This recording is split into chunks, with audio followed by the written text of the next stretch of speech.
Então, pessoal, bom dia. A gente vai dar início aí à nossa aula sobre o artigo 11 aí dos cânones de Dort, que fala sobre como a conversão ocorre. Vou pedir para o Vitão ler aí para a gente, né? Artigo 11. Já chegando atrapalhando a aula do homem. E aí, tudo bem, reverendo? Certo? Vamos lá. Artigo 11. Então. Como a conversão ocorre. Deus realiza seu bom propósito nos eleitos e opera neles a verdadeira conversão da seguinte maneira. Ele faz que ouçam o Evangelho mediante a pregação e poderosamente ilumina suas mentes pelo Espírito Santo, de tal modo que possam entender corretamente e discernir as coisas do Espírito de Deus. Mas pela operação eficaz do mesmo Espírito regenerador, Deus igualmente penetra até os recantos mais íntimos do homem. Ele abre o coração fechado e internece o que está no duro, circunda o que está incircunciso e introduz novas qualidades na vontade. Essa vontade estava morta, mas ele a faz reviver. Era má, mas ele a torna boa. Estava indisposta, mas ele a torna disposta. Era rebelde e ele a faz obediente. Ele move e fortalece essa vontade de tal forma que, como uma boa árvore, seja capaz de produzir frutos de boas obras. Então, 1 Coríntios 2,14. Excelente. Aqui a gente vê como é que a conversão ocorre, né? A conversão, ela é realizada nos eleitos, né? Como o Vitão falou, né? Deus realiza seu bom propósito nos eleitos e opera neles verdadeira conversão. Então, a conversão que Deus opera é uma conversão verdadeira. E ela alcança até os recantos mais íntimos do homem. Então, assim, é uma conversão que ela atua no homem todo. Achei muito bonita essa descrição. Sim. E essa questão da conversão ocorrer no homem todo é, inclusive, um problema para aquela, não sei quem acompanhou, né, aquela controvérsia que eu tive com o Iago Martins sobre a questão do desejo homossexual, né? Porque ele defendia o seguinte, né? Que ser gay por si só não é pecado, né? Ele falou que assim, o desejo homossexual em si mesmo não é pecado. E o que a gente vê aqui? Isso não é exclusivo dessa passagem aqui dos cânones, e nem da mas da CFW você vê isso também, né? A conversão acontece no homem todo, né? Assim como a santificação também acontece no homem todo. Isso perpassa seu intelecto, seus desejos, suas paixões, né? Suas concupiscências, ela abrange todo o homem. Então, a conversão ela não acontece assim, só numa parte. Ela acontece no homem todo, ó, e vai penetrar os recantos mais íntimos do homem. Então, ela é uma coisa completa. E, ó, ele abre, aí no caso está falando do Espírito Santo, ó, ele abre o coração fechado e internece o que está duro. Circuncida o que está incircunciso e introduz novas qualidades na vontade. Então, a tua vontade é reorientada. Isso aqui é uma coisa fundamental, né? Porque uma falácia que usam contra o calvinismo, e que ainda hoje você vê uma galera usando, né? É que, não sei o que, o calvinismo vai transformar o homem como se fosse um robô. A gente vive falando que não, que você tem um livre-arbítrio, né? Você tem uma vontade livre. Parafraseando aqui um termo que Agostinho utilizou, né? Você tem uma vontade ali, uma conversão, ela reorienta essa vontade. Tua vontade antes, ela estava cativa ao mal. Você fazia o mal porque queria. Agora não, a gente tem uma reorientação da nossa vontade, né? Nossa vontade, ela é reformada aí pelo agir de Deus, né? E olha o que é dito. Aí aqui a gente precisa ter em mente que os cânones estão falando para termos salvíficos, ó. Essa vontade estava morta, mas ele a faz reviver. Então, assim, a gente estava totalmente morto. Não havia o que fazer para a gente ser salvo. Isso aqui já quebra o arminianismo, porque é uma coisa que a gente tem falado aqui várias vezes. Se você nega a depravação, se você afirma a depravação total, melhor dizendo, você, por conseguinte, afirma a predestinação. Porque se o homem é totalmente depravado mesmo, a vontade dele é depravada. Não tem o que ele fazer para ser salvo, mas se ele tem uma vontade que ela só é defeituosa, como o arminianismo pensa, ou enfraquecida, aí ele tem como aceitar. Né? Aí ele é como se fosse aquele cara que está se afogando, né? E Deus, né, teria jogado para ele uma boia. Mas não é como a Escritura trata o homem, né? A Escritura trata o homem como um ser morto, né? Como um ser que pecou e está destituído da glória de Deus. Então a gente vê, ó, essa vontade estava morta e ele faz reviver. Era amar. Então a nossa vontade não apenas estava morta, no sentido de, ela ser totalmente inefetiva, ineficaz para termos salvíficos. Mas ela era má. Ou seja, a gente queria o mal. A gente queria o que é mal, queria o que é maligno, queria aquilo que nos afasta de Deus. E o que Deus faz, né? Deus move, fortalece essa vontade, né? E a partir disso, ela é capaz de produzir frutos de boas obras. Então, assim, a capacidade para o bem... Oi? Mas se a gente dependesse da gente, isso aí, lutar contra o pecado, a gente não ia conseguir. Sozinho não, Sozinho né? não. Opa, é tudo certo. Sozinho não, mas o Espírito Santo nos ajuda, né? Tanto que olha o que acontece. Isso aqui é depois da conversão, ó. A capacidade para o bem, ela nos é dada. Pelo Espírito Santo. Nos é dada pelo Espírito Santo. Mas a partir do momento que você é convertido, você já está em um outro processo, né? Você está num processo de santificação, né? Você está no processo de santificação. Não consegue nada. Sem a conversão você não consegue nada. Sem a conversão, é como o Lutero falava, as boas obras do homem, elas são más obras. Por quê? Porque é como se Deus estivesse dando essas obras para o homem e o homem utilizando elas para se sobrevescer. Que nem os ateus falam, eu sou bom e não preciso de Deus, né? Não, você não é bom, você é ruim. Você está pegando algo que Deus te deu, né? Porque se você for coerente com o teu próprio princípio, tu vai fazer o mal e está se gabando por conta disso. Entendeu? Por isso que não faz nenhum sentido assim, o arminianismo. Que você vê, cara, teve esses dias, né? Teve um podcast que foi o Rodrigo Silva e o César Sacani. Aí o Rodrigo Silva, ele falou, ele assim, desconsiderou total isso aqui, né? Porque o Rodrigo Silva é impressionante, né? A quantidade de abobrinha que ele fala. Ele chega e ele fala assim para o Sacani. Isso é um argumento apologético, né? Que é a aposta de Pascal. Ele fala, Sacani, você é um cara gente boa, né, cara? Eu sou um cara gente boa também, né? Eu faço bem e tal. Isso. Só que assim, vamos supor que você é ateu, você tá certo. Eu morri, não acontece nada comigo, porque eu simplesmente fui gente boa e acabou. Mas agora vamos supor que eu esteja certo e você esteja errado. Aí você, sendo um cara gente boa, tu vai pro inferno, tu vai se dar esse luxo de negar a Deus. E assim, você vê que essa ideia de, não, você é gente boa, no sentido de você é bom, é uma ideia que não tem respaldo na Escritura. A gente não pode se referir ao ímpio, por mais benevolência que ele mostre, como uma pessoa boa para fins salvíficos. Claro que no dia a dia você pode falar, não sei quem fez o bem, não sei quem fez uma boa ação, mas isso não é motivo para você se referir àquela pessoa como uma pessoa boa. Porque do ponto de vista bíblico, ela está com uma vontade morta, com a vontade má, com a vontade indisposta ao bem. Então é assim que o calvinismo ele trata o homem ímpio. Ele é depravado, ele é pecador, ele está morto, ele está totalmente cativo. Por isso que o Lutero ele vai falar, né, que o livre-arbítrio do homem é um livre-arbítrio cativo ao pecado, até que ele seja vivificado, até que ele seja alcançado pela graça e ele sofra a conversão. Mas a capacidade para o bem, que a Neuci está perguntando, ela vem com a conversão. A partir do momento que você é convertido, né? Porque assim, a palavra é convertido também é correta.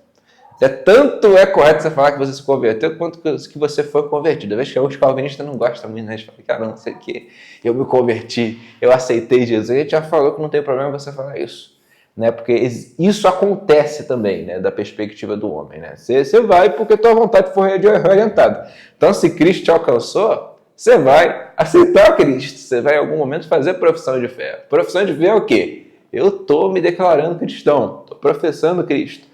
Mas a conversão, o processo de conversão, no que toca a justificação e regeneração, ele é totalmente divino, né? O homem é um espaço vazio, né? Deus atua completamente. É diferente da santificação. A santificação não. A santificação é um processo em que a gente participa. Você pode se santificar mais e se santificar menos, né? Mas assim, em ambos os processos o Espírito Santo participa e atua. Eu acho curioso, né, que esse episódio do Rodrigo, porque, tipo assim, ele faz uma mistureba que ele contradiz até a própria doutrina adventista, né? Porque pela lógica adventista, né, o sacane, ele também seria, digamos, aniquilado, no sentido de não existir inferno. Então, na prática, assim, tá os dois, um não vai poder falar, assim, que o outro tá errado, entendeu? O aniquilacionismo, realmente, tu tocou num ponto que é importante. O aniquilacionismo, ele tira todo o peso, assim, do quão terrível é o inferno, né? E assim, o John Stott foi um, né, que sustentou o aniquilacionismo. Você vê alguns que sustentam o aniquilacionismo. Porque ele vai simplesmente falar que, não, tu não é cristão, tu morreu, acabou. Né, cara? E é uma coisa assim que você não vê Jesus falando isso, né? Você vê Jesus falando o contrário, né? Ele fala de um inferno que tem fogo e ranger de dentes. Né? Você vê que a Escritura ela não trabalha com essa ideia, né, do inferno como um lugar de boa, né? Lugar que você vai, ou como uma aniquilação, né? Você se tornar nada. Né? O sono eterno que ele chama. O sono eterno. Não faz sentido, né? Então, assim, realmente é um bom ponto, né? Porque, cara, não é muito diferente. Tu parar de existir e ser aniquilado. Acaba na mesma, né? Na mesma. E aí, gente, a gente vai agora para o artigo 12. O caráter divino da regeneração. Esta conversão é aquela regeneração, renovação, nova criação, ressurreição dos mortos e vivificação, tão exaltada na Escritura, qual Deus opera em nós, sem qualquer contribuição de nossa parte. Mas essa regeneração não é efetuada pela pregação apenas, nem por persuasão moral. Nem ocorre de tal maneira que, havendo Deus feito a sua parte, resta ao poder do homem ser regenerado ou não regenerado, convertido ou não convertido.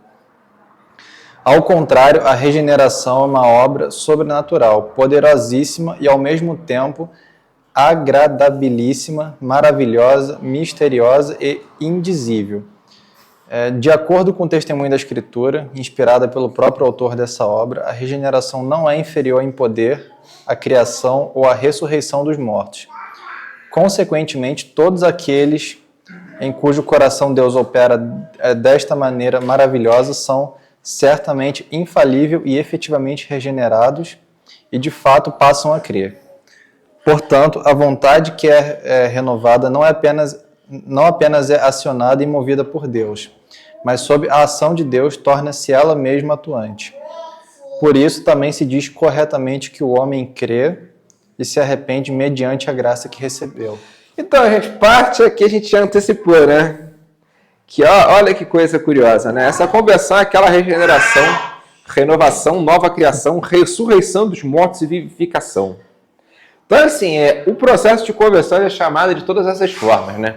De regeneração, renovação, nova criação e ressurreição dos mortos. A salvação ela é comparada à ressurreição. Ela é uma espécie de ressurreição. Porque você nasce de novo. Né? É assim que a gente tem que entender as palavras de Cristo para Nicodemos. Né? Ele está falando de nascer de novo nesse sentido. Você nasce novamente e você, assim, é transformado. Né? É completamente transformado. Aí aqui vai falar, né, que a regeneração é uma obra sobrenatural, né, poderosíssima e ao mesmo tempo agradabilíssima, maravilhosa, misteriosa e indizível. Então a regeneração ela é um ato divino. A gente não consegue explicar, né, a partir de categorias humanas como que Deus tira o homem das trevas e leva ele para a luz. Salvo como a Escritura se refere a esse processo, que é exatamente isso, é um novo nascimento. É uma regeneração, o homem se torna nova criatura. E olha que coisa curiosa, um pouco acima vai dizer que a regeneração, ela não é efetuada pela pregação apenas, nem por persuasão moral. O que os cânones estão falando aqui? Que a pregação, ela faz parte do processo. Ou seja, a gente tem que lembrar da nossa corrente de ouro da salvação. Os que predestinou, chamou. Então, assim, como que Deus chama? Deus chama através da pregação. Então a pregação ela tem um papel fundamental. Não tem como o ímpio ele se converter se ele não ouve. É o que o apóstolo Paulo diz, né? Como ouvirão se não há quem pregue? Então a igreja prega, mas não é exclusivamente por conta da pregação, nem pela persuasão moral. Porque algumas pessoas no meio arminiano, por ter uma má compreensão da depravação total, e achar que o homem tem algum papel na conversão, no sentido de, pô, não, o homem tem que aceitar. Né? Deus, ele começou a obra, a gente termina. Eles vão achar que pela persuasão você consegue converter alguém. Então, assim, eu começo a apelar, começo a falar... nascem os apelos também na igreja, né? Começa a apelar, começa a tentar, por meio da pregação, levar o cara lá para frente. Né? Não só lá para frente, mas em todos os âmbitos, né? Porque o arminianismo, que nem aquela moça que vinha aqui, né? Acho que agora ela está na classe lá do... Como é que é o nome daquele negócio, né? Classe dos novos membros, né? Academia? Oi? Sofia? Não é a Sofia, não. A outra, aquela senhora lá... A Leila? A Leila, ela falou que quando ela era arminiana, ela ficava desesperada. Pô, não sei o que, meu filho, né? Tá lá no mundo, tá com minha. E assim, é uma coisa que realmente, né? Cria um jugo absurdo na vida do cristão, né? Porque aí dá a entender que não, tem que botar um negócio na cabeça da pessoa porque é meu dever. Principalmente os mais próximos. E a gente precisa entender que a pregação tem um papel. Isso aqui não é um motivo para a gente ter descaso com a pregação. Mas a gente entender que não é a pregação apenas que faz isso. A pregação é um meio ordenado por Deus, onde esse processo acontece, mas é um ato divino. Por isso que aqui abaixo vai dizer que a regeneração é uma obra sobrenatural. Então o que seria uma obra sobrenatural? Uma obra que escapa ao natural, né? Escapa aquilo que é descritível em termos humanos. E olha o que os cânones vão comparar a salvação. De acordo com o testemunho da Escritura, inspirada pelo próprio autor dessa obra, a regeneração não é inferior em poder à criação ou à ressurreição dos mortos. Ou seja, de fato, né, a regeneração é um milagre, né? É uma coisa milagrosa, é uma coisa que não é inferior às outras operações de Deus, né? Envolvendo a ressurreição de mortos e a criação. E vai dizer, todos aqueles em cujo coração Deus opera dessa maneira maravilhosa são certamente infalível e efetivamente regenerados e de fato passam a crer. Isso aqui a gente vê outra doutrina calvinista aqui. Que doutrina calvinista é essa que a gente vê? Quando diz, todos aqueles em cujo coração Deus opera dessa maneira maravilhosa são certamente infalível e efetivamente regenerados e de fato passam a crer. Qual que seria a doutrina? Não, predestinação sim, mas tem uma outra específica. Qual? Perseverança dos santos. Não é a perseverança dos santos, não. Regeneração? Não, é a eleição incondicional, gente. A eleição incondicional. Ou você pode botar, né, tipo, a perseverança dos santos está ligada, mas aqui no caso é a eleição incondicional, né, cara? Que ela acontece, ser eleito, você está eleito. Né? Isso não muda, né? Você não perde a salvação, né, da perspectiva divina, né? Não é uma coisa que, você foi salvo, depois você não está salvo mais. Não, você está definitivamente salvo. Né? Exatamente, cara. Mas é um milagre mesmo. É um milagre. A gente vê pessoas que a gente fala assim, isso aí não tem como. Depois vocês vão exatamente, cara. Exatamente, é uma mudança milagrosa, né? Milagrosa. Aí dito, a vontade que é renovada não apenas é acionada e movida por Deus. E assim, um detalhe, tá, gente? Sempre que vocês verem os cânones falando que não apenas é isso, é porque normalmente, 99% das vezes, é o que os arminianos dizem. Os arminianos vão falar o seguinte, não, acontece a salvação. E na salvação, você tem de fato a graça operando. Então é como se a graça fosse um plus, né, na vida do cristão, né? Então assim, o cristão pensa assim, você se converteu, tá no mundo, de repente eu fui para a igreja. A graça veio um plus na minha vida. Né? Só que assim, a base continua sendo aquilo que eu tinha antes, o meu livre-arbítrio libertário. Né? Porque o grande ídolo do arminianismo, gente, é o livre-arbítrio, cara. O arminiano, ele idolatra o livre-arbítrio. Não é caricatura isso, cara. A gente vem observando, né, quais são as divergências entre a visão de mundo arminiana e a visão de mundo calvinista, você vê que eles se apegam ao livre-arbítrio. Então a graça vem como um plus. Porque, cara, o teu livre-arbítrio libertário é o mesmo. Se existe livre-arbítrio libertário, que nem os arminianos falam, ele é o mesmo. A conversão aconteceu, você continua com o mesmo livre-arbítrio. Que você pode cair da graça. Você está na graça, de repente você pode cair.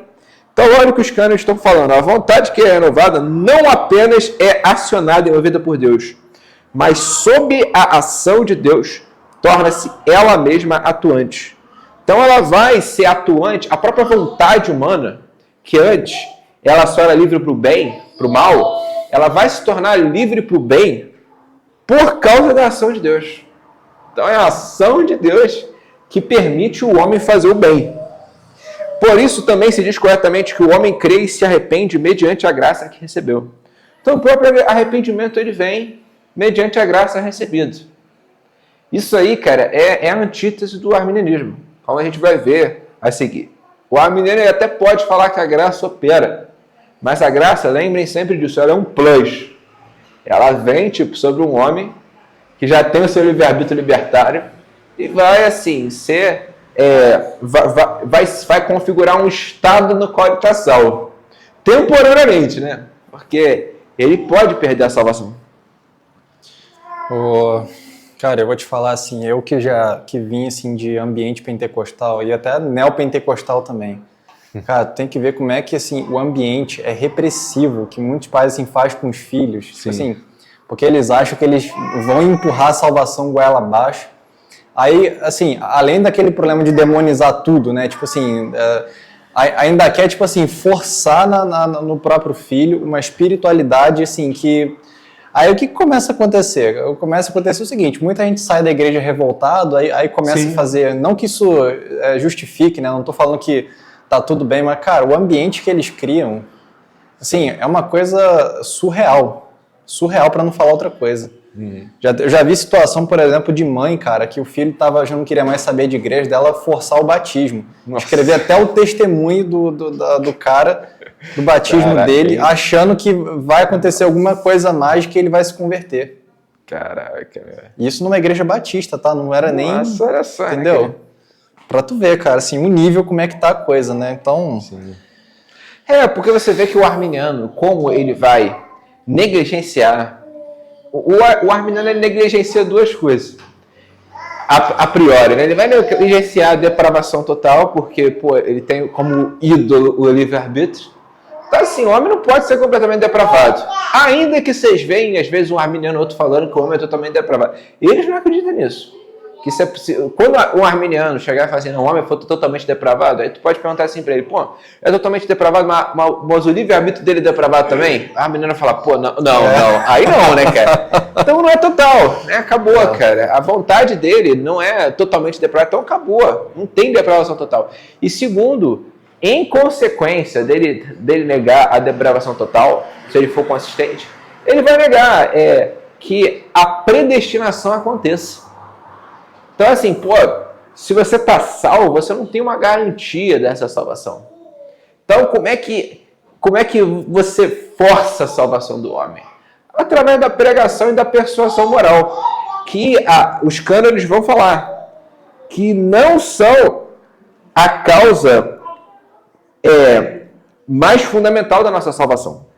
A pregação tem o seu papel. Fazendo um paralelo aqui com o que o Vitão falou, os pais, eles têm que criar os filhos no caminho do Senhor. Tem que ensinar a palavra, tem que ensinar a doutrina, tem que ensinar o que é o certo, o que é errado. Mas, assim, isso não é a causa exclusiva. E não é a causa mais fundamental da salvação. A causa fundamental da salvação é isso aqui, cara, que a gente falou anteriormente. Né? É um ato monergista da graça de Deus. Então, assim, não adianta você forçar as pessoas a serem cristãs.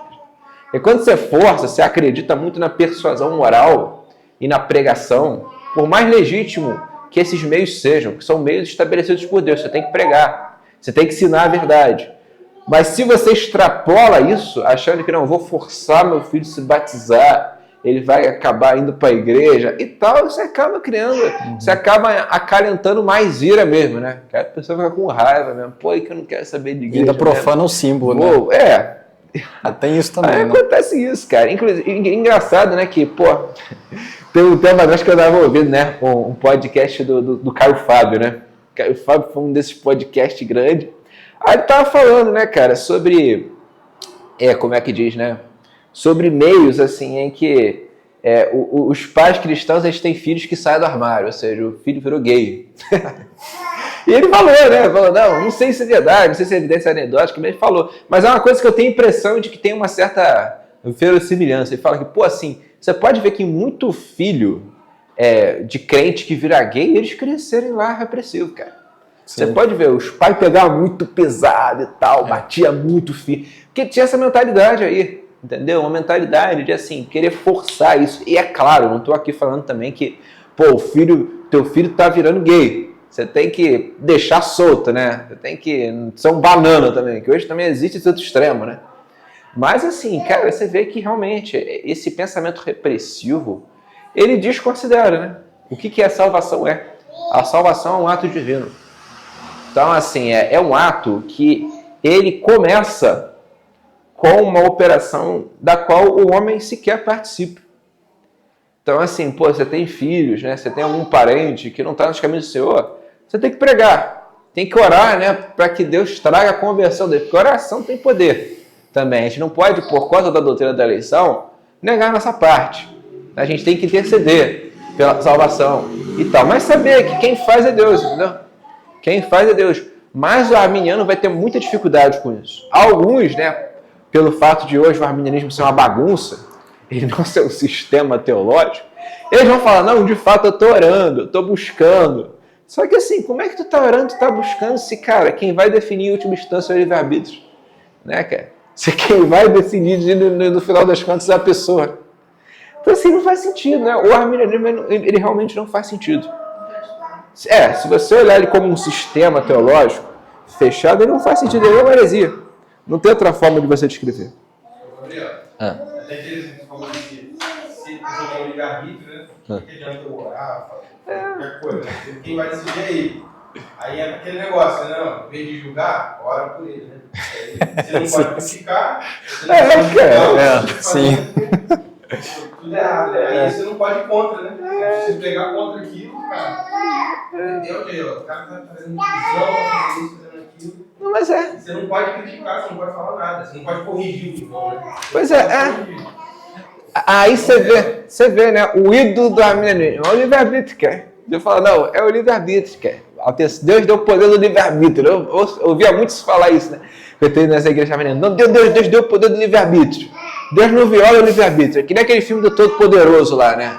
Tem aquela hora, né, que o Morgan Freeman dá as fala proibições pra ele, né? Ele não pode falar. O Morgan Freeman chega e fala assim pro Jim Carrey, né? Fala, pô, você só tem uma limitação que é o livre-arbítrio.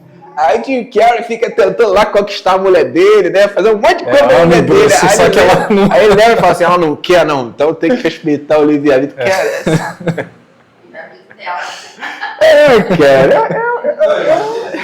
Eu acho, né? Quando ele entende que ele não pode forçar, isso é amor, né? Aí deixa ela ser feliz, né? Nossa. Deixa ela seguir o caminho dela pra ser feliz. Caraca. Não, mas cara. Não, tu vê que assim, o Todo-Poderoso é um bom exemplo, né? De que, cara, o Deus arminiano é um Deus banana, cara. É um Deus que, assim, tu vê que o Morgan Freeman, cara, que é o Deus do Todo-Poderoso, ele tem uma crise existencial. Aí tem uma hora, né, que ele dá o poder, né, fala assim, pô, vou me aposentar por um tempo, né? Aí ele deixa o poder lá com o Jim Carrey. Aí tem uma hora que o Jim Carrey começa a ficar frustrado, fala, pô, não sei o que, é difícil ser Deus, né, e tal. Aí o Morgan Freeman fala assim pra ele, agora você tá me entendendo, né? O filme ele acerta em alguns pontos, mas em outros ele comete uns erros grosseiros. Então, se você for analisar teologicamente, cara, ele é assim, muito herético. Ele é heresia pura, né, cara? Porque assim, só de tu tratar Deus como um Deus com crise existencial, cara, você já tá assim. Pô, assim, não sei nem contar, cara, quantas heresias tem só de você falar isso. Só a negação da impassibilidade de Deus já tá aí, cara. Porque, pô, Deus ele não sofre, Deus não muda, cara. Pô, você tem um Deus com crise existencial, mas não mostra. Eu acho que o filme serve para mostrar o Deus arminiano, cara. Você vê que o Deus arminiano é aquilo lá, cara. É um Deus que, assim, ele não consegue fazer muita coisa. ele tipo assim, tem muito poder, né? Mas assim, o livre-arbítrio limita completamente, cara. Aí a gente tem que olhar para como os reformados responderam ao arminianismo, cara. Esses dias eu estava ouvindo novamente um vídeo que eu fiz, né, contra o arminianismo, né? E você vê, cara, que eu não lembro exatamente quem falou isso, cara. Eu acho que foi o Zante. Não, acho que foi o Turrentan. Turrentan, ele fala o seguinte, ele fala que, pô, da mesma maneira que Deus, ele é soberano sobre a criação, ele é soberano sobre os movimentos da alma, cara. Aí o arminiano vai falar, não, de fato, né, Deus é soberano sobre a criação, mas os movimentos da alma não. Ele não entra dentro de mim, não, cara. Porque dentro de mim eu sou um rei, né? Eu tenho livre-arbítrio. E assim, se você analisar a natureza do livre-arbítrio pro arminiano, cara, ele acredita no que a gente chama de livre-arbítrio libertário. Cara, é um livre-arbítrio que ele é autodeterminado, cara. Isso é um absurdo, gente. Você falar que alguma coisa é autodeterminada, você está igualando ela a Deus. A única realidade autodeterminada que existe é Deus, cara. A única realidade autocausada que existe é Deus, cara. A gente tem uma causa, os anjos têm uma causa, o diabo tem uma causa, né? A criação, tudo tem uma causa. Mas Deus não, cara. Deus, como os escolásticos diziam, é ser em ato puro. Não existe potência em Deus, né? Deus não é um ente. Ente é ato e potência, é potência e ato. Deus é ser em ato puro. Por isso que o Deus do Todo-Poderoso é um absurdo, né? É um Deus que, pô, tem crise existencial, fala, pô, não, eu quero me aposentar um tempo, né? Que eu tô cansado dessa humanidade aí, se cerca com um monte de livre-arbítrio. Então imagina, Deus lidando com um monte de gente, com um monte de livre-arbítrio. O inferno que não deve ser, né, cara? O livre-arbítrio tá lá, cada um tem o seu livre-arbítrio. E cada livre-arbítrio é autodeterminado. Cara, é muito absurdo, né, cara? Eu acho que num ponto que o filme acerta, né, é quando ele, tipo assim, ele fala sim pra todo mundo, entrega lá, né, depois que o Bruce vira Deus, que ele responde sim pras orações de todo mundo, é que, assim, vem um caos na sociedade, né? Esse é um ponto que o filme acerta. Tem aquela do, como é que eu vou dizer, da loteria, né? Cara? Que todo mundo ganhou. Todo mundo ganhou, só pegaram $17. Tipo assim. Né? Tu vê, né, cara? Tu vê a mentalidade. Cara, é absurdo demais, né, cara? Nossa, mas tu vê que, assim, o livre-arbítrio, cara, é o grande ídolo do arminianismo, cara. E por conta desse ídolo, eles não vão ter uma compreensão acurada da salvação. Né? Eles vão tornar a salvação uma outra coisa do que a Bíblia diz. Negócio da igreja, aí ele foi comprar trenologia, o cara começou a falar de religião. E ele frequenta 7 mas ele tá vendo que não é de Jacó. Aí ele começou a falar pra mim da predestinação, da salvação que a gente não se perde. Eu falei, ó, 7º dia, receita, tá? Caraca, é boa, né? Coragem. Coragem, né, cara? Falar assim, né? Receita, né? Nossa. Aí eles não acreditam, né? Como é que é o nome? Os adventistas, eles são arminianos, né, cara? Eles são arminianos mas ele não quer conhecer preteriano. Maneiro, boa, cara. Mas assim, é porque uma coisa que eu percebo, o Neuci, com os adventistas, é a mesma coisa que acontece com os mormons, né? Nenhum mormon hoje, no século XXI, ainda mais num contexto assim onde o evangélico é muito forte, ele não consegue ser, tipo assim, totalmente fiel à doutrina dele. Não é, cara. Porque o mormonismo clássico, o cara vai ter, por exemplo, várias esposas. Hoje, você não vai ver um mormon andando com várias esposas por aí. Os adventistas é a mesma coisa. Às vezes, a percepção do evangélico em relação a eles é meio obscura por causa disso. Porque como eles estão inseridos no meio evangélico, muitas das doutrinas assim, heréticas deles, assim, você não fica assim tão claro de primeiro momento. Aí eles criam, aí existe essa percepção de que, não, o único problema do adventista é que ele guarda o saldo. Só que não é, tem muito mais problema. Tem a questão do juízo investigativo, né, cara? Entendeu? E assim, o adventismo, cara, assim, eu tenho um colega, né, que ele é adventista, né, de vez em quando eu converso com ele, né, o Davi. Cara, só que assim, eu falo mesmo, cara, assim, o adventismo é um negócio muito confuso, cara. Porque ele sustenta uma visão, cara, que é ser totalmente diferente dos adventistas. Ele vai falar que a Ellen White é uma mulher como outra qualquer. Aí tu lida contra o adventista. Tem muito adventista por aí que fala que não, Ellen White é como se fosse uma continuação da revelação. Sim. E, cara, você tem muita disparidade no meio adventista, cara. Tem adventista que acredita em tudo, cara, hoje. Tem adventista que parece que é evangelical, cara. O cara é tipo evangélico. Oi? Rodrigo Silva. O Rodrigo Silva. Cara, o Rodrigo Silva, meu Deus. Cara. Não, o Rodrigo Silva. Ele engana muita gente, mas assim, o Rodrigo Silva é muito ruim, cara. Assim, a teologia dele é totalmente herética, cara. Mas assim, ele de fato, ele tá muito mais próximo do meio evangelical do que do adventismo. Tanto que ele mesmo fala, né? A única diferença que eu tenho para vocês é que eu guardo sábado. Ele fala isso, né? Mas assim, caraca, tu vê, um outro cara do nosso meio, assim, mais próximo da gente, não vou falar do nosso meio, que também tá admitindo uma teologia complicada, é o Luiz Saião, cara. Esses dias o Walter Regiani, né? Porque o Walter, por incrível que pareça, ele me acompanha, né? De vez em quando ele bota os comentários nos meus vídeos. Ele falou, eu não consegui averiguar se é verdade. Ele falou que o Saião já está negando a historicidade de Adão e Eva. Tá falando que Adão e Eva não pude averiguar, né? Pode ter sido uma inferência equivocada, né? Mas assim, realmente, estou olhando para a teologia do Saião, ela não está muito longe da do Rodrigo Silva, cara. Não está muito longe, cara. E tu pega o Hernandes, né, cara, que é nosso bom velhinho também, cara, ele não está muito longe também, né, cara? Ele pode, assim, algumas coisas não ser tão explícito, mas ele está cada vez mais próximo, né, dos pentecostal, né, dos evangélicos, né, cara? Então, assim, hoje existe essa influência mútua, né? Então, assim, você vê que, as igrejas acabam influenciando muito umas às outras. É por isso que eu acredito que as igrejas, assim, uma visão que eu tenho é que as igrejas têm que ficar mais na delas, sabe? Tem coisas que as igrejas têm que se unir? Tem coisas que as igrejas têm que se unir. Mas, assim, por exemplo, a gente é presbiteriano. Cara, a gente tem que defender o pedobatismo. Não tem essa de, não sei o que, cara. Eu sou pedobatista, que a minha denominação mas eu sou meio batista. Cara, isso aí não existe. Ou falar que tá tudo bem. Cara. Não, tá tudo isso bem. Acontece, tá, gente? Isso acontece muito. Eu tô falando aqui, mas acontece pra caramba. Eu tenho certeza que se chegar pra boa parte das pessoas, assim, que hoje faz teologia, elas nem sabem por que são pedobatistas. Vão falar, não, tá lá em Westminster, sempre foi assim. E eu tô usando o pedobatismo como exemplo, tá, gente? Isso aqui não é só porque eu gosto de bater nos batistas, não, cara. É um exemplo que, assim, é mais claro, né? Porque, vamos falar a verdade, o pedobatismo é um tema mais complexo. Mas tu imagina os outros temas, cara. Assim, a igreja presbiteriana tem muita diferença da igreja batista, cara. Há muita diferença mesmo. A começar a nossa visão sobre o Estado. Os batistas, eles acreditam no Estado laico. Essa palhaçada de Estado laico, os batistas acreditam nessa porcaria. A gente não.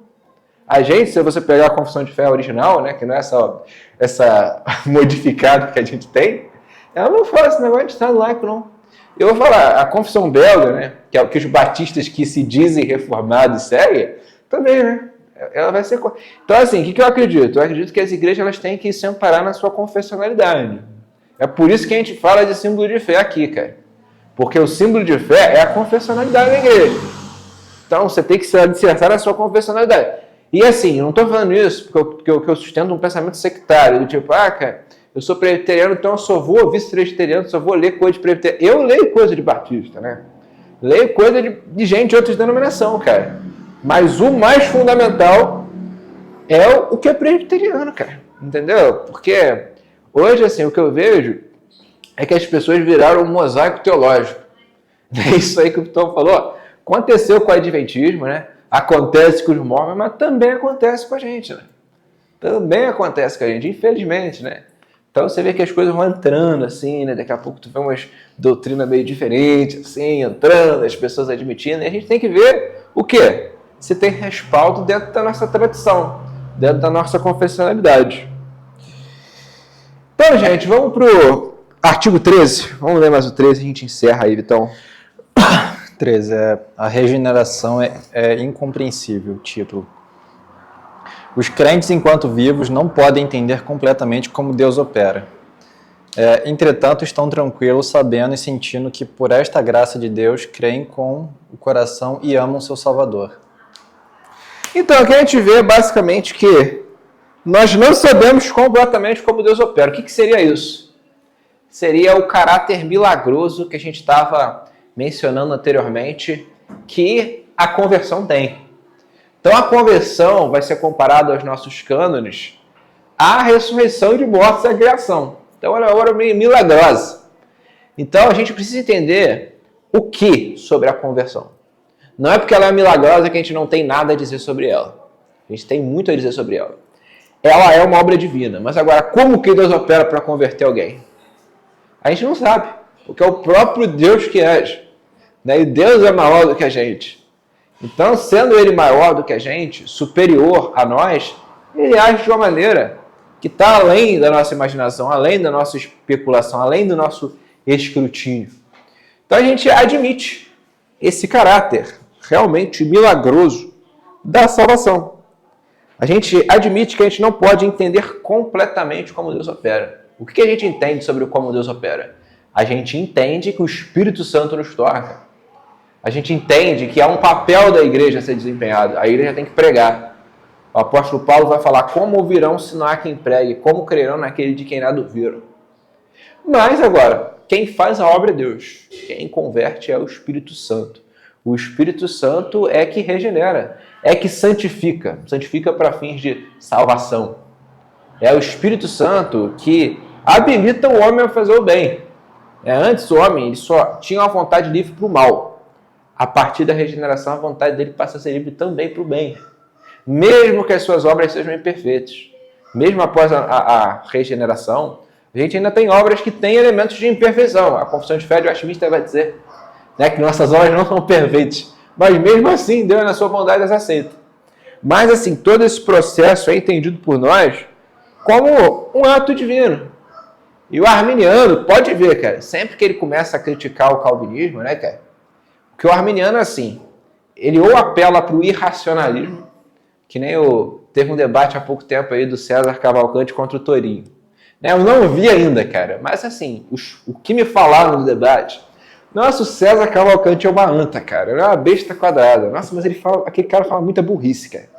É assim, tem hora, né, que assim, o Torinho tenta explicar para ele a doutrina calvinista. Aí sabe o que ele fala? Fala, não, isso não é teologia, isso é filosofia. Aí tem uma hora que disseram, tá? Eu não assisti o debate, né? Mas assim, essa questão dele falar que o calvinismo é filosofia, eu já ouvi ele falando outras vezes, aí eu tenho certeza que ele de fato falou. Mas ele chegou pro Torinho e falou assim, a Bíblia é irracional. Como é que o cara me fala que a Bíblia é irracional, cara? Não, anta mesmo. Pô, assim, anta, né, cara? É uma besta quadrada, né, cara? Quem sabe ler, né? Pois é! Ele conseguiu ler, né? Mas fala, a Bíblia é irracional. Mas das duas, uma, ou o arminiano, ele apela pro irracionalismo, que é uma coisa que eles fazem muito, tá? Muito. Tu vai começar a explicar as doutrinas calvinistas e começa a falar, não, isso aí é muita filosofia, muita especulação. Meu. É especulação nada. É coisa deduzida da Escritura. Tem uma dúvida, não tem já que eu li, mas qual o arminianismo clássico, Armínio, ele acreditava parcialmente na depravação, né? Até que você falou aí nessa questão da regeneração, a gente não sabe como Deus opera isso, a gente sabe que ele transforma o intelecto humano, né? Para ele, além dele ser agora, não é mais totalmente levado à escolha ruim, né? Pecaminosa, mas agora ele também consegue sair fora dessa escolha ruim e escolher o caminho certo, né? Tudo que é bom. Eu acho que, se não me recordo a memória, né, o arminianismo clássico, né, claro, perto lá de Armínio, ele tinha essa concepção também de uma depravação parcial, né? Assim, agora, teu livre-arbítrio não está mais condicionado só a escolher o ruim, a escolha ruim, mas agora também a escolha boa. Tem essa diferença, não tem?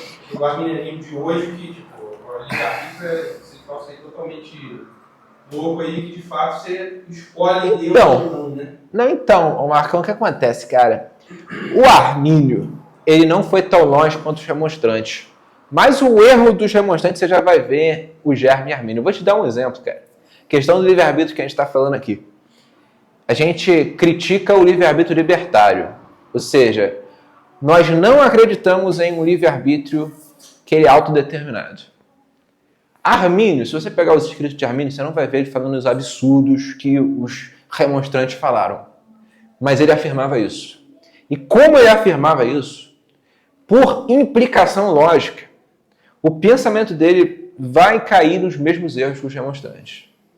Então, assim, respondendo a tua pergunta, falou, pô, o arminiano hoje é uma bagunça e lá atrás ele era um pouco melhor. Eu tendo a pensar o contrário. Eu vou te explicar por que eu tendo a pensar o contrário. O arminiano consistente, ele é um herege. Sabe? Ele é um herege. Porque, assim, se você afirma o livre-arbítrio libertário e você consegue admitir as consequências dessa crença de uma maneira sistemática, como os remonstrantes fizeram, você é um herege. Porque você pode ver quanta coisa absurda os remonstrantes falaram, cara. Eles se aproximaram de Pelágio. Tanto que, assim, os reformados, na época de Dort, eles viram que o arminianismo era uma volta para Pelágio. Uma volta para a Igreja Católica e uma volta para Pelágio.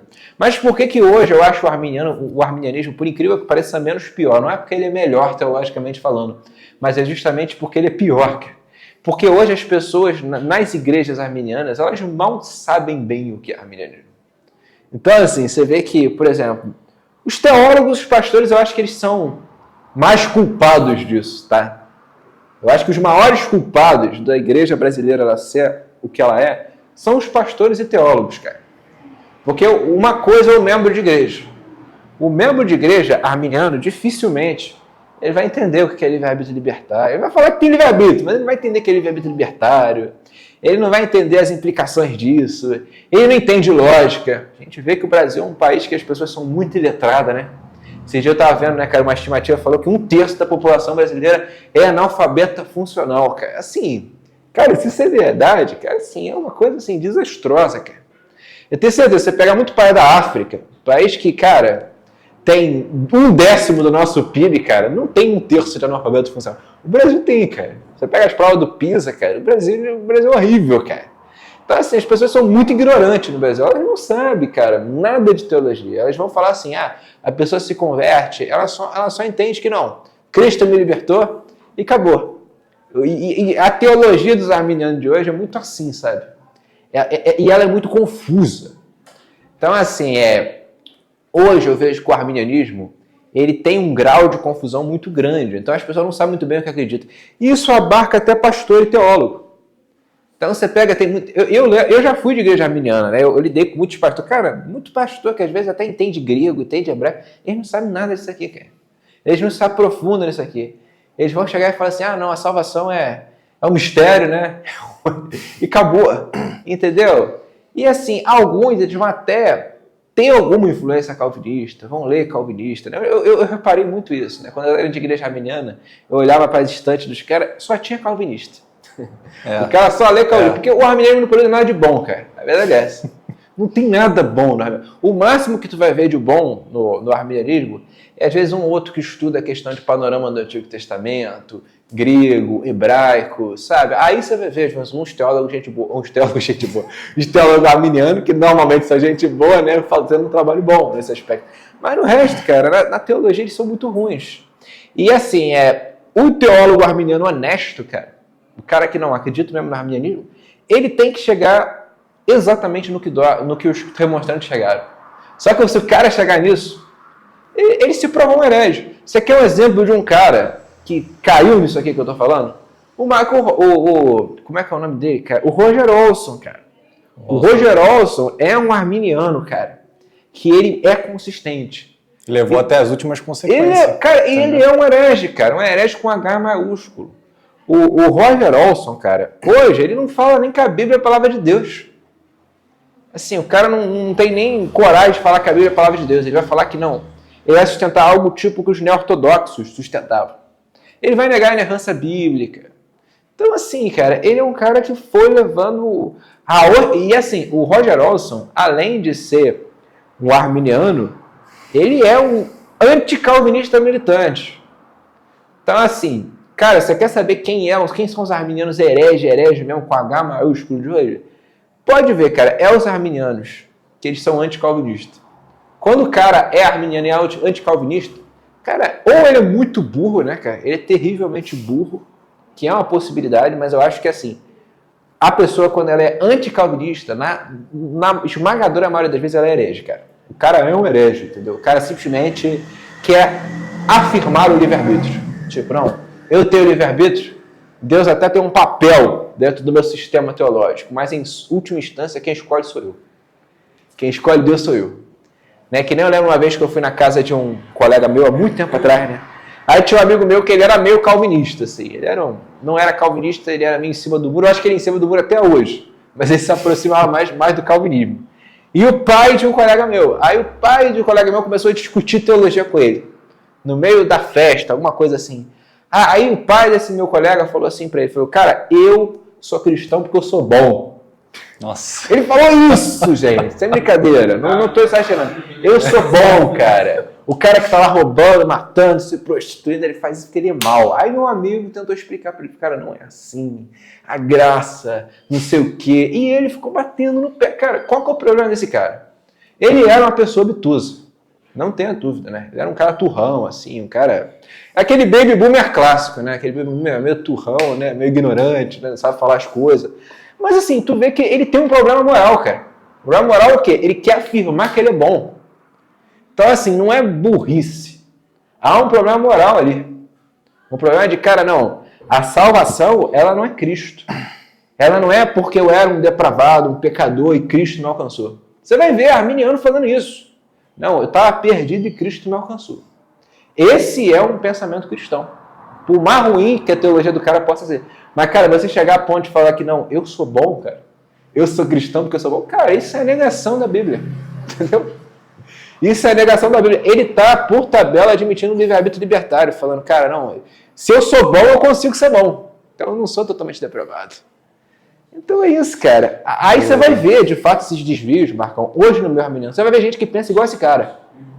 Que nem uma vez eu fui no asilo também, né, eu vi que tá falando dessa experiência, né? Teve um cara que ele chegou pra mim, e ele era muito gente boa, né, e tal, eu comecei a conversar com ele, ele falou assim, Gabriel, quer saber de uma coisa? Na época eu não sabia nada de teologia, tá? Achei maneiro. Ele falou assim, quem me salva não é Jesus, não. Eu falei, como assim? Ele falou, quem me salva sou eu mesmo. Nossa. Porque, cara, Jesus, ele coloca o caminho aberto, mas cabe a mim passar. Eu escuto essas pérolas Cara, de vez em quando. Sim. É o caminho a ser seguido, cara. Isso é um pensamento herético, cara. Na época eu achei legal, mas eu era muito ignorante, não sabia nada. Cara, mas é uma heresia, cara. Então você vai ver muito isso no meu arminiano. Não, mas assim, o que hoje coloca os arminianos numa situação melhor é que hoje o arminianismo é um negócio tão confuso, mas tão confuso, que há a possibilidade de você ter pessoas que nem sabem muito bem no que acreditam. Talvez elas nem poderiam ser chamadas de arminianas, elas são um cristão ignorante, entendeu? E só que assim, o nível de cristão, a quantidade de cristãos ignorantes que a gente tem é tão alta que ela abarca até teólogo, abarca até pastor, que até pastor ignorante hoje, pastor que não sabe de muito disso. Mas a maior responsabilidade, eu posso dizer, a maior responsabilidade do Estado da igreja hoje, da igreja brasileira no geral, é dos pastores. Porque mesmo se o cara seja ignorante, é a obrigação dele correr atrás para saber isso aqui, cara. Porque isso aqui é essencial. Pode falar. Mas a gente vai precisar encerrar. Não, tranquilo, não, a gente vai encerrar. Só fazer o último comentário, então. É porque eu lembro que uma vez eu estava na IBD lá da João Caetano, foi até o irmão do Marcos, o Samuel, que falou sobre isso, né? Quando você tem questões assim muito difíceis para o arminiano, geralmente ele simplesmente foge e fala, isso aqui é mistério. Mas porque, é o irracionalismo. Porque ele faz isso. É o irracionalismo. O Diego, uma vez, ele fez isso. O Diego Aquino, da página Armínio Sincero, uma vez alguém perguntou para ele como é que se dava salvação no Antigo Testamento, tendo em vista que só um povo era eleito, né? Já que o calvinismo era injusto. Aí olha a resposta do cara. Ele só botou lá o texto, Deuteronômio 29, 29. É o texto que fala, sabe, que não sei o que, do outro lado você vai descobrir. Pô, a resposta foi essa. É o irracionalismo, né? Tipo, não tem resposta. Mas assim, só para fechar mesmo, gente, agora prometo, tá mais nem fechar. Mas quando os arminianos eles não apelam para o irracionalismo, eles apelam para o racionalismo. Aí, assim, eles vão querer entrar num nível que você explique coisas que a escritura simplesmente não explica. Sim. Sabe? Eu vou te dar um exemplo ó, de uma questão do arminianismo que apela para o racionalismo, cara. Ele vai falar, pô, mas com base em que Deus predestina uns e não outros? Cara, eu não sei, entendeu? Não, isso é só vai perguntar, mas para eles não usam esse mesmo rigor. Mas quando eles vão apelar para o racionalismo, é quando você afirma justamente o que a Escritura afirma. Deus sabe, a gente não sabe. Então, cara, você vê que o arminianismo, ele fica nisso, né? Ele às vezes vai para o irracionalismo e vai falar, pô, isso é mistério. A Bíblia é irracional, Cavalcante. Ou ele vai falar, não, explica isso aí. Por que Deus elegeu um e não outros? Cara, Tu é Deus, eu sou Deus, a gente não sabe. Se fosse cognoscível a razão pela qual, se fosse compreensível a razão pela qual Deus elegeu um e não outros, isso não seria o mistério de Deus. Deus não seria tão excepcional assim. Porque o que torna Deus excepcional é Ele saber coisas que a gente não sabe, coisas que estão muito acima, né?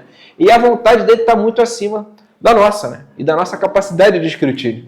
Então, o arminianismo ele vai falar para esses dois erros, né? Às vezes vai para o irracionalismo. A maioria das vezes ele vai para o irracionalismo. Mas aí quando tu começa a explicar, e pô, não, então explica isso aqui, isso aqui, isso aqui. Aí Fica nisso. Bom, galera, vamos encerrar, né?